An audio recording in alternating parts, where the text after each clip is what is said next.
This is a summary of Stop, Ask, Explore, a book by Joan P.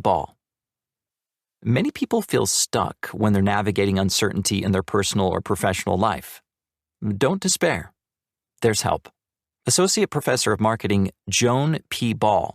offers easy-to-follow practices to help you steer through transitional phases. Change is a constant, Ball explains, so learn to embrace moments of liminality, the uncertain times that come between stages of your career or life, and create spaces for learning during transitions. Gleaning insights from the latest psychological and social science research, Ball empowers those who feel lost to build resilience and follow their curiosity. Okay, let's hear the first takeaway. Everyone faces uncertainty.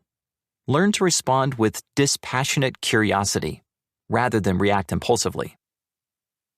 Inevitably, at some point in your life, you'll contend with uncertainty that will leave you unsettled and make you ask yourself, what now? To figure out what comes next, reframe these moments as periods that offer you the potential to create, reflect, and redefine your priorities. When what now moments interrupt your life, they often trigger disruptive, negative emotions, such as disorientation and despair. Don't impulsively react. Instead, pause to reflect. Then respond by approaching such junctures with dispassionate curiosity rather than fear or emotional reactivity. To manage uncertainty and improve your decision-making, change your emphasis from knowing to learning. When you face the uncertainty of a what now moment, do the following. First, stop. If you're feeling incendiary emotions as a response to a perceived threat, for instance, the possibility of losing your job, stop and acknowledge these emotions. Pause until you feel calm and collected enough to respond to the situation. Second, ask. Create a curiosity loop by intentionally asking yourself questions that help you reflect on the situation. This will create space for learning. And third, explore. If your line of inquiry leads you to a clear solution, then move forward. But if it raises bigger questions, search for ways to explore possible actions or solutions. For example, you might accept a new job role with a trial period. All right, here's the second takeaway. Develop active resilience to prepare yourself for when adversity strikes.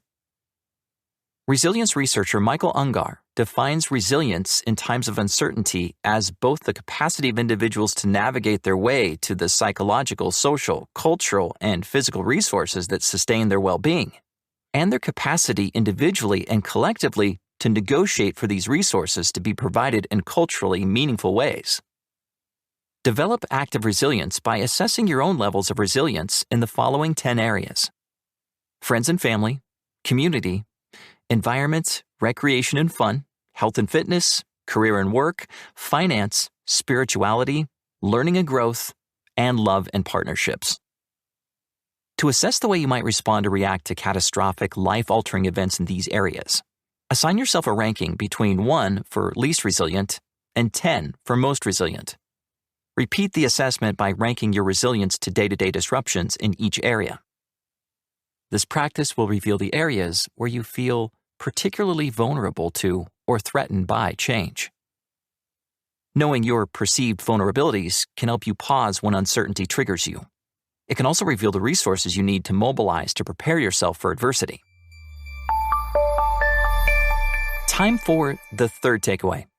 Navigate life transitions by embracing time, flexibility, and liminality. Silicon Valley startups have popularized the notion of pivoting, rapidly changing direction in the face of a challenge. Yet, when you're facing what now moments that have little to do with finding a product market fit, pivoting probably doesn't represent the best choice. Instead, use the metaphor of mountain climbing.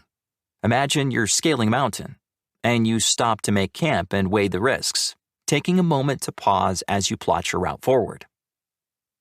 Similarly, when you're journeying toward achieving your goals in life, and you feel uncertain about how to proceed, it's often best to create space for reflection and curiosity rather than simply pivot in another direction.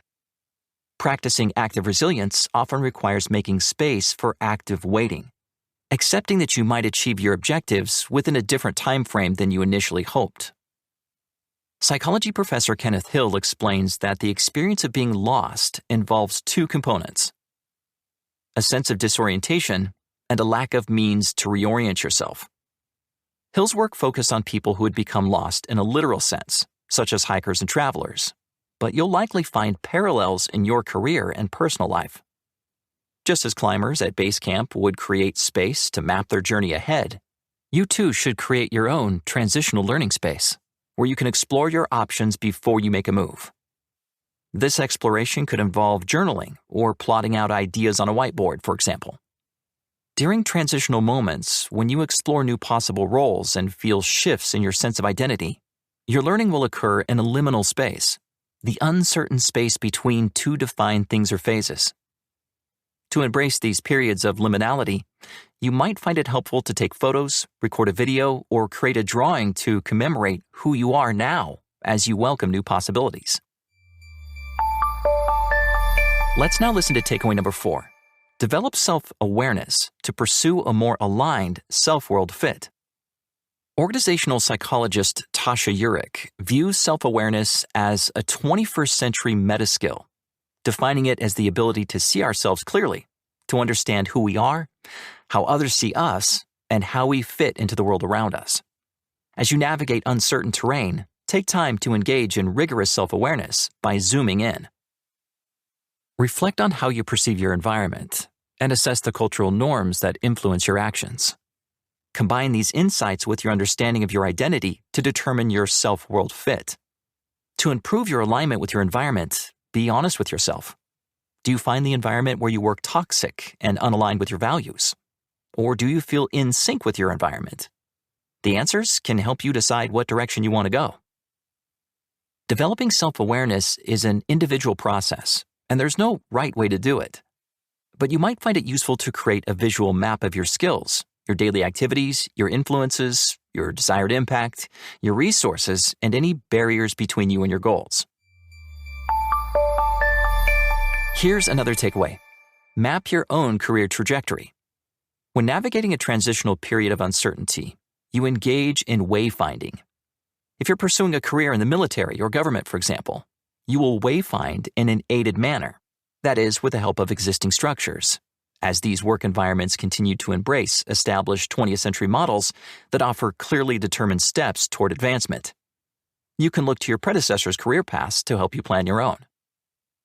By contrast, many 21st century careers lack a clear trajectory. If you're working in the gig economy, for example, you can't simply mimic another person's journey when considering what to do next. You must engage in unaided wayfinding.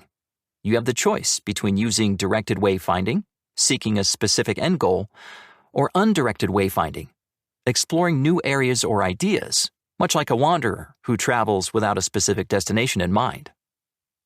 As you explore possibilities, connect with your own hopes as a form of orientation to help you keep moving forward.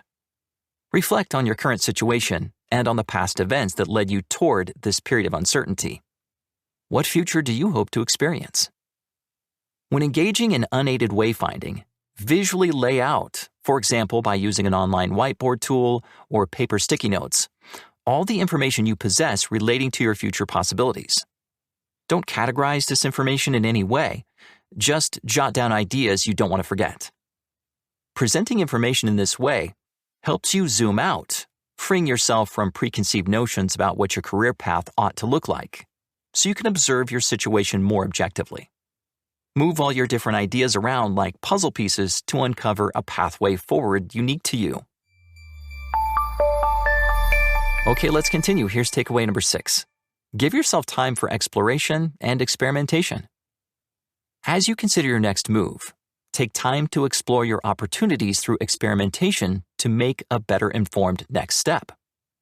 You might find a wandering approach doesn't work for you, and you desire more structure.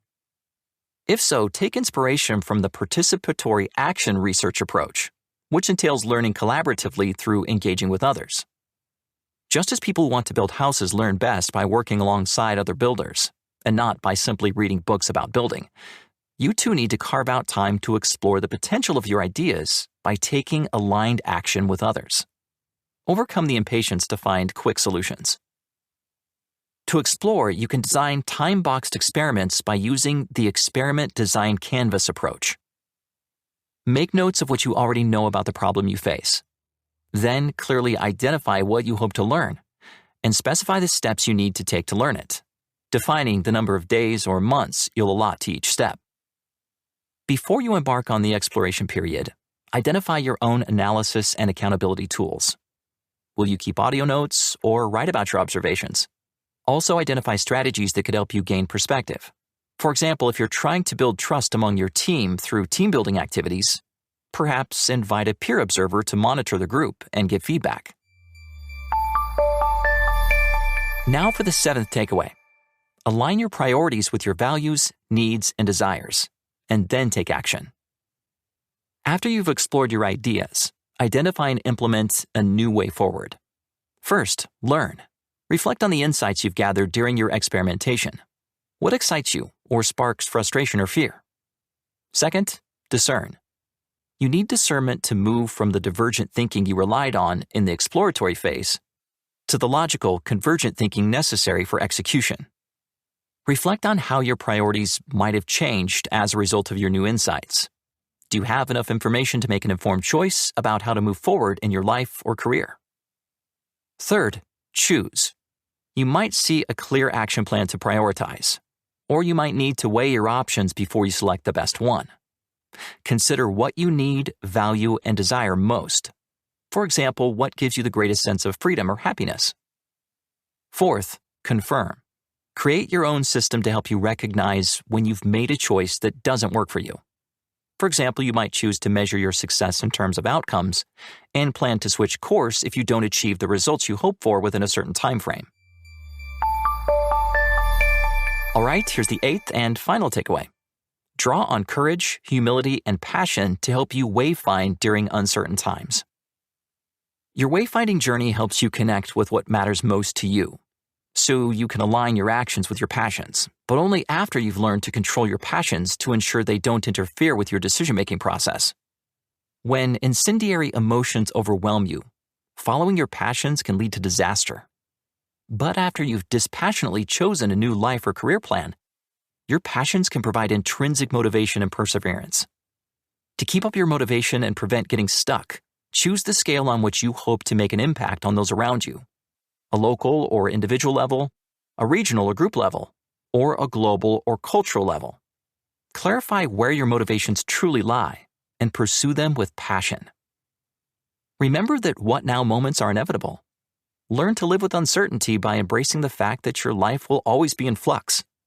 Humanity stands on the brink of experiencing fundamental shifts relating to the way people perceive reality due to technological advancements in areas such as artificial intelligence and quantum computing. Task yourself with mustering the confidence and humility to act as a wayfinder during times of uncertainty. Embrace an ethos of lifelong learning. That was a summary of Stop, Ask, Explore, a book by Joan P. Let's hear the 8 takeaways one more time. Takeaway 1. Everyone faces uncertainty. Learn to respond with dispassionate curiosity rather than react impulsively. Takeaway 2. Develop active resilience to prepare yourself for when adversity strikes. Takeaway 3. Navigate life transitions by embracing time flexibility and liminality. The 4th takeaway. Develop self-awareness to pursue a more aligned self-world fit. Takeaway 5. Map your own career trajectory. Takeaway number 6. Give yourself time for exploration and experimentation. Takeaway 7. Align your priorities with your values, needs, and desires, and then take action. And takeaway number 8. Draw on courage, humility, and passion to help you wayfind during uncertain times.